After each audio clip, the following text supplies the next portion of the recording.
Esta es una historia donde el amor surge incluso dentro de la violencia más ensordecedora, gracias a Irene y Francisco. Hola amigos de Glotamiloja, mi nombre es Allen. Y mi nombre es Joana. Hoy vamos a estar hablando de este libro que se llama De amor y de sombras de Isabel Allende.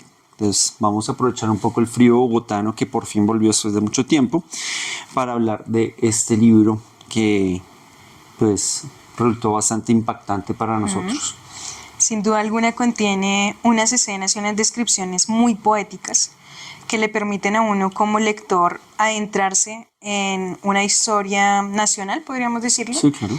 que está atravesada tanto por la destrucción como por todo lo que puede construir el amor. Listo, entonces vamos a hablar acerca de cuál es el contexto de la novela. El contexto de la novela es el Chile de la dictadura militar. O sea, la época de Pinochet. Sí, Isabel Allende no lo menciona puntualmente, pero pues uno como lector puede intuir que se trata precisamente de este señor que llegó a imponer su orden en Chile a la fuerza, con toda la brusquedad que podamos imaginar, con desapariciones, con abuso de autoridad por parte de los militares y pues con una corrupción que terminó permeando toda la sociedad. Sí. Aunado a este contexto, podemos hablar, gracias a la familia Leal, que es una de las protagonistas de la historia, de la otra dictadura que también estaba ocurriendo en ese momento, pero en España. Y en España, o sea, la época de Franco. La época de Franco. Entonces, ¿Por qué? Porque los Leal son una familia que salen exiliadas de España. O sea, huyen de la dictadura de Franco. Y desafortunadamente llegan a Chile Y llegan a la dictadura de Pinochet. para vivir una situación muy similar. Parte del contexto de la novela también está en los dos escenarios que se nos muestran, uno que es urbano y el otro rural. Rural con la familia Ranquileo. Más adelante vamos a hablar un poco de los miembros, los integrantes de esa familia, que estando en la zona rural, pues también vivencian el conflicto de forma directa.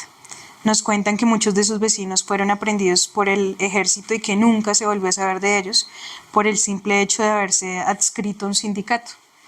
Nos cuentan que la niñez en ese momento no era precisamente la etapa más bonita porque a los niños y a los jóvenes se les prácticamente obligaba a trabajar durante arduas y largas jornadas para que las familias pudieran tener medianamente un sustento económico.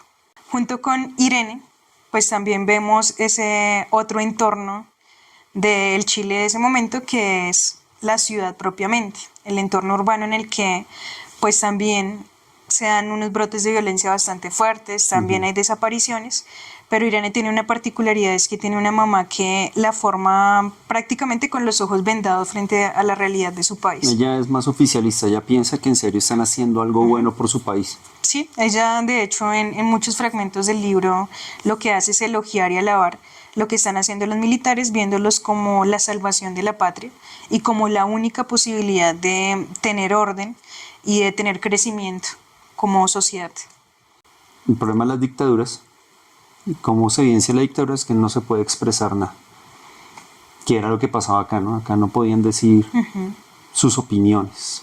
Porque se consideraban enemigos. En la novela, el papá de los Leal, el papá de Francisco, el papá de José, el papá de Javier, tiene una, como les decíamos antes, una diferencia de opiniones que no fue respetada.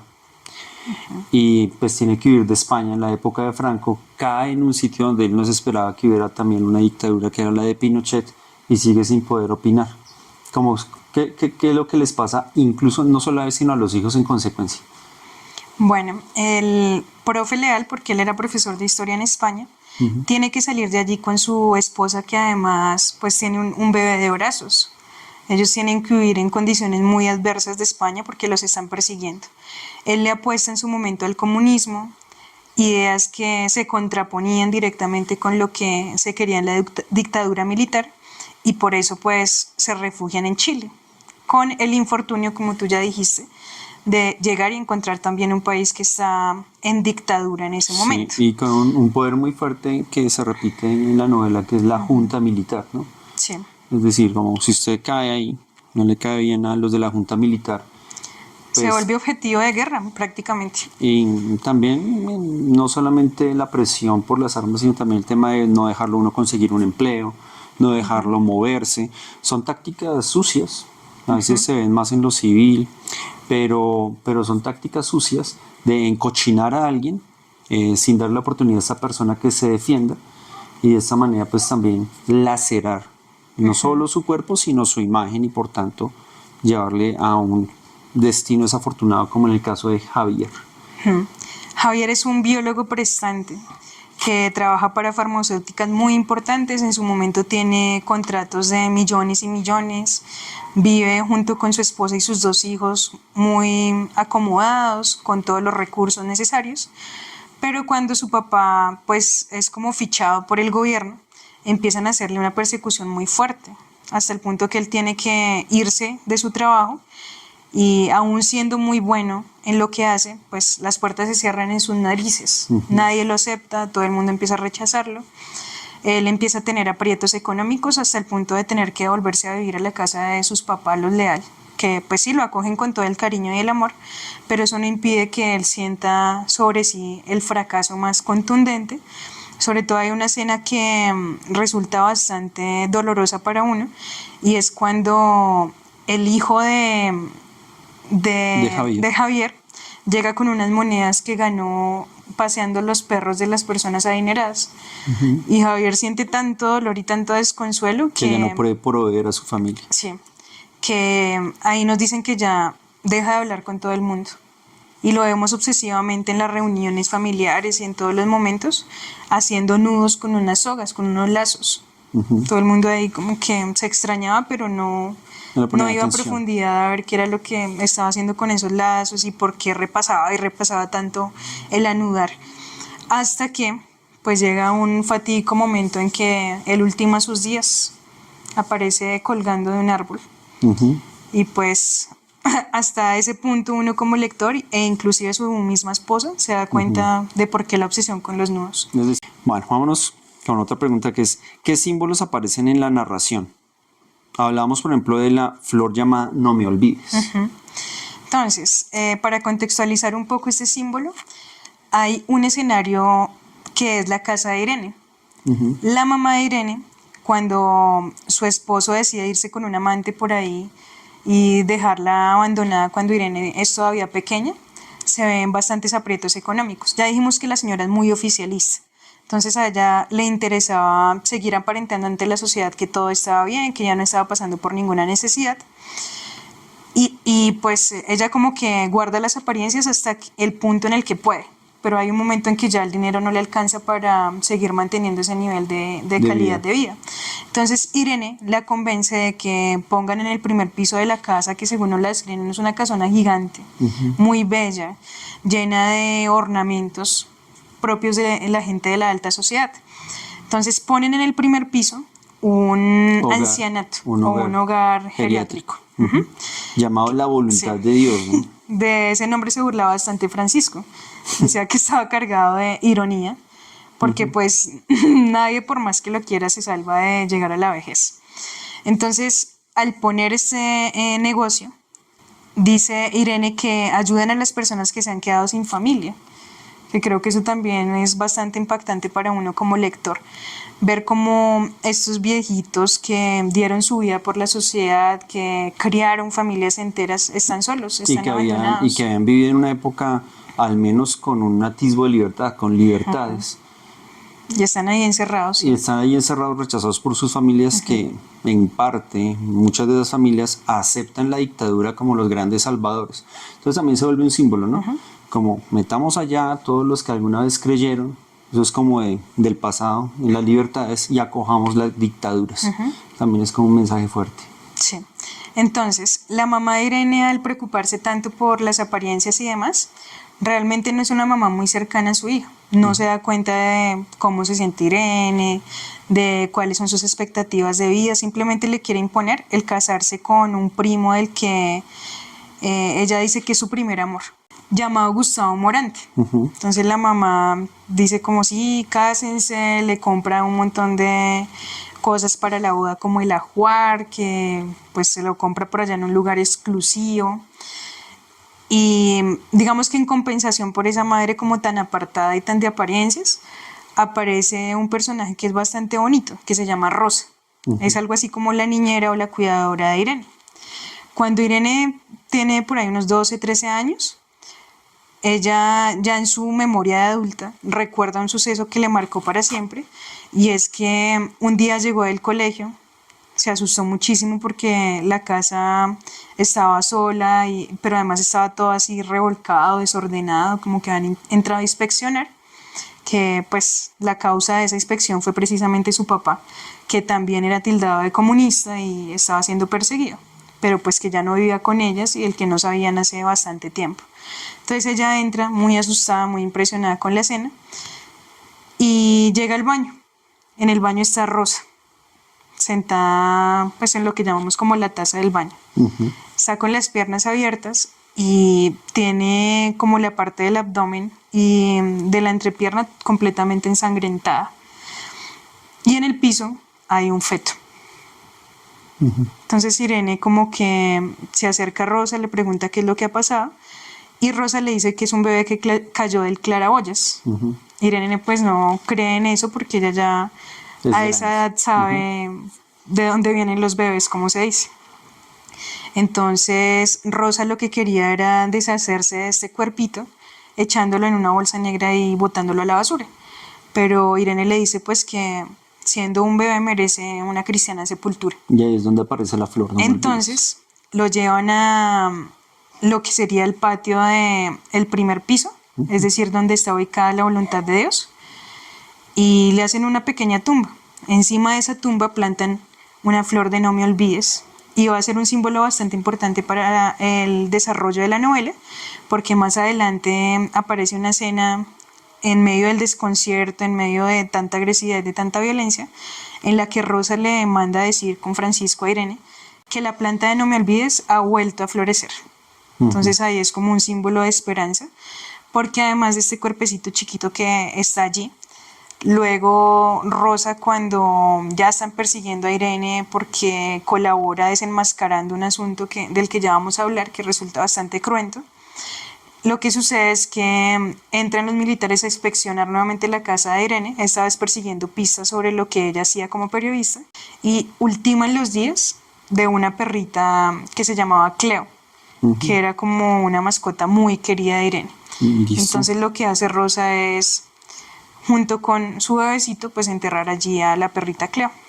Muy bien. Listo. Hay una parte donde se habla de una mina en particular. Entonces la pregunta, y es tal vez de acá salga del por qué, como clarifica el por qué el título de la novela, y es ¿qué pretende ilustrar Allende en la escena del descubrimiento de la mina? Donde están pues Irene como periodista y Francisco como fotógrafo, que me habías dicho que era psicólogo, pero por la Junta Militar no había podido conseguir trabajo como psicólogo, sino como fotógrafo. Ahí es cuando se conoce con Irene, y desde ahí sí hubo clic desde un principio. Sobre todo por parte de Francisco, Listo. que apenas ve a Entonces, Irene se sintió completamente enamorado. listo. Entonces, ¿qué pasa en esa mina? Bueno, entonces resulta que aquí debemos hablar de un personaje que es Evangelina. Hay dos Evangelinas, una de apellido Ranquileo y otra de apellido Flores.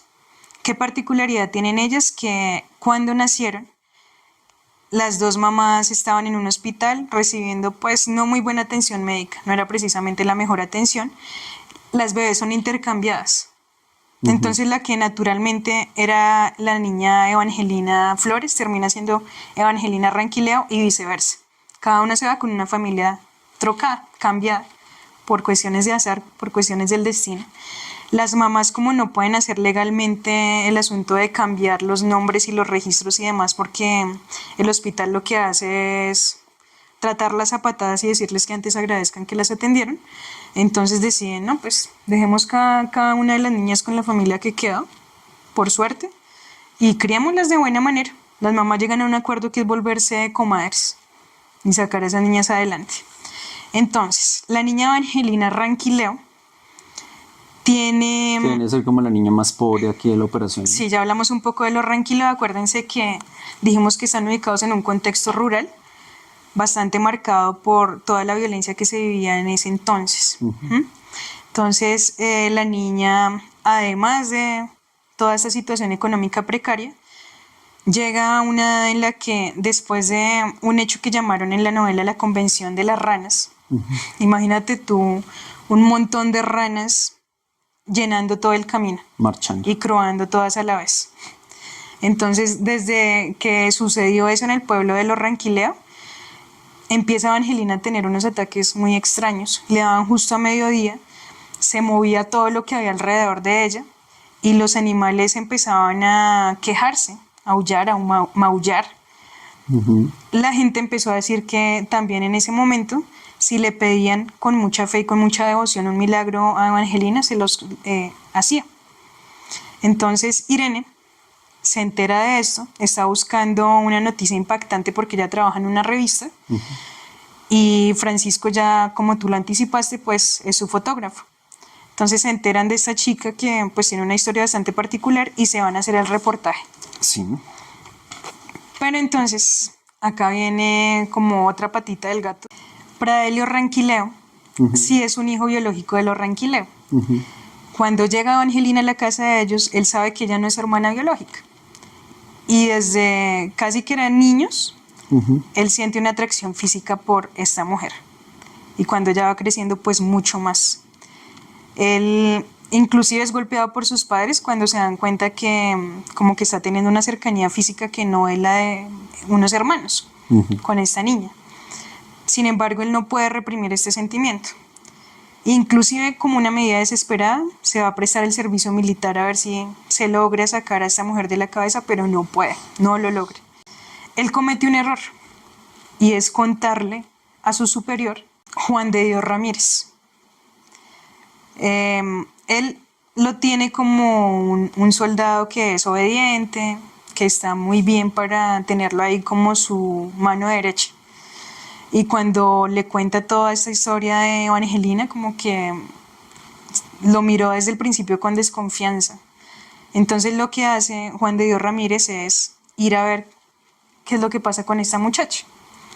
Con la mala fortuna de que cuando precisamente Evangelina está teniendo uno de estos ataques, coincide allá en el escenario con Irene y con Francisco, y saca a Evangelina de su casa al patio que está lleno de gente esperando a que le haga los milagros. Evangelina, en medio de su trance, lo golpea muy fuerte, lo tira al piso. Entonces Juan de Dios Ramírez lee esto como un ataque a su honor militar, como que se siente humillado delante de toda la población. Y él se va. Todos se van ya de la casa de Evangelina Ranquileo, pero él vuelve, Juan de Dios Ramírez, con sus militares a capturar a esta mujer con la excusa de que ofendió e irrespetó la autoridad. Pero al parecer todo era más bien como de manera ilegal. Sí, claro, porque inclusive antes de hacer este movimiento, él lo que hace es encerrar a Pradelio Ranquileo en una celda de castigo para dejarlo inmóvil y ahí sí irse a capturar a su hermana. Y ahí sí, como por cuestiones de lo que decimos del sexto sentido de las mamás, la señora Ranquileo desde que se llevan a su hija, ella la da por perdida. Y como que tiene la corazonada de que nunca más va a volver ni a verla ni a saber de ella. Dice que se la tragó la violencia. Sí, sí, es una frase que ella repite constantemente con mucha resignación, que eso también resulta doloroso para uno como lector. Ella dice, no, yo sé que ya la gente que se va se la traga la violencia, la devora la violencia. Entonces Faustino Rivera le cuenta a Irene que él vio que Juan de Dios Ramírez efectivamente llegó con Irene capturada mientras tenía encerrado a su hermano a traición, prácticamente porque lo encerró como si fuera un traidor y él no había hecho absolutamente nada. Pero que hubo un movimiento bastante sospechoso y es que Juan de Dios Ramírez se llevó a Angelina en una camioneta ya cuando ella estaba como moribunda prácticamente, que al parecer la había golpeado y la había humillado, se la llevó y luego volvió con menos una munición en su arma de dotación, diciendo que no, que es que era un perro rabioso que se le había atravesado en el camino y que le había tocado accionar. Y así la legalizó. y así la legalizó. Entonces, lo que de alguna manera intuye Juan de Dios Ramírez y lo comparte es que hubo violencia, terminó por allá, perdida en medio de una fosa común. ¿Cómo se sale a la luz esto de la fosa común? Porque Pradelio Ranquileo, con ayuda de Faustino, logra escaparse, pero pues eso lo convierte automáticamente en un prófugo del ejército, en un desertor. Entonces, lo que hace es por allá refugiarse entre las montañas. Con él entran en contacto Irene y Francisco porque la mamá de los Ranquileo los busca pidiéndole ayuda. Ella les dice, ya no quiero ayuda para mi hija porque yo sé que ella ya no está en ese plano terrenal, pero sí ayúdenme con mi hijo que desertó y que está huyendo. Sí. Por favor, colabórenme para sacarlo del país o para buscar una solución para él. Entonces ellos, entrando en diálogo con ese personaje, se enteran que él les dice, si se la llevó Juan de Dios Ramírez, lo más seguro es que esa mujer tan hermosa, la única que he amado de verdad, está en un lugar que se llama la Mina de los Riscos, que ya no estaba en uso. Entonces ellos se van, hacen su inspección y resulta que no encuentran solo el cadáver de Evangelina, sino que encuentran muchos otros. Y esto lo hacen público gracias a unas fotografías que toma Francisco y que le lleva a su hermano que no hemos mencionado, que es un sacerdote en formación, que se llama José, y él a su vez se la entrega a un prelado de la Iglesia Católica. Un cardenal.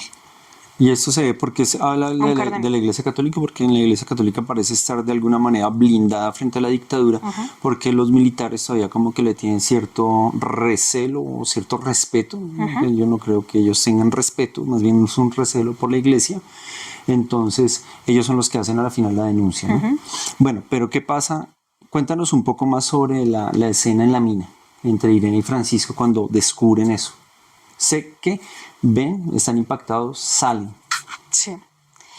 Y acá viene una cuestión que en principio le resulta a uno demasiado dramática, pero que después se vuelve muy hermosa y muy poética, porque Irene sale completamente asqueada, con náuseas, con un dolor profundo por lo que está pasando en su país, al develársele toda esta situación de violencia que ella ignoraba por esa venda que dijimos que su mamá le tenía en los ojos.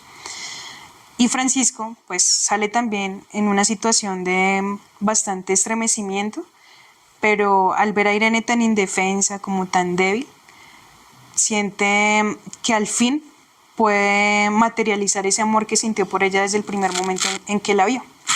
Y entonces ellos, bajo la luz de la luna, en medio de la soledad de la noche, tienen su primer encuentro íntimo, pero es una escena bastante hermosa. Creo que me atrevería a decir que es de las más bonitas que he leído respecto a ese encuentro sexual entre dos personas. Ahí está el tema de Eros y Tánatos, ¿no? Cómo se encuentra eso, y de ahí la relación con el libro de Amor y de Sombras, ¿verdad? Ahí está la clave en el título, para entrever cómo lo que tú decías en principio, cómo aún en medio de la violencia más cruenta, más descarada, más fuerte, pues emerge el amor. El amor como un sentimiento de salvación que pues junto con el exilio va a ser la única opción que van a tener estos personajes para salvarse. También ver de manera no superficial sino más profunda la cuestión de los exiliados. Sí. Porque muchas veces se queda el asunto en ese viene de otra parte, ese no es de aquí, punto. Cuando en realidad pues es una persona que seguramente salió de su patria por situaciones que lo obligaron a emprender la vida, sí. Y el exilio también, bueno, como para rematar todo lo que se ha dicho, pero los Leal saben bastante de exilio. Primero huyen de Franco, se encuentran acá en Chile con Pinochet, y luego a la final Francisco e Irene tienen que huir a donde puedan, ¿no? Inclusive el papá de Francisco dice, oiga, ¿será que estamos condenados al eterno exilio? Nunca se va a acabar eso. Y que es lo que dicen ellos, que ya se les vuelve como una especie de mantra, ¿no? Volveremos, volverán. Volveremos. Volveremos, ahí está. Hablando de su patria. Bueno, esperamos que les haya gustado, amigos de Glota Miloja, pues esa pequeña charla acerca de Amor y de Sombras. Y ojalá puedan acercarse directamente a la obra. Realmente es una historia que conmueve mucho, que lo hace ampliar a uno la mirada sobre diferentes fenómenos sociales. Y aprender sobre nuestra historia como latinoamericanos. A veces se nos olvida y parece que seamos condenados a repetirla. Entonces, nos vemos en una próxima emisión, amigos de Global. Gracias. Hasta luego.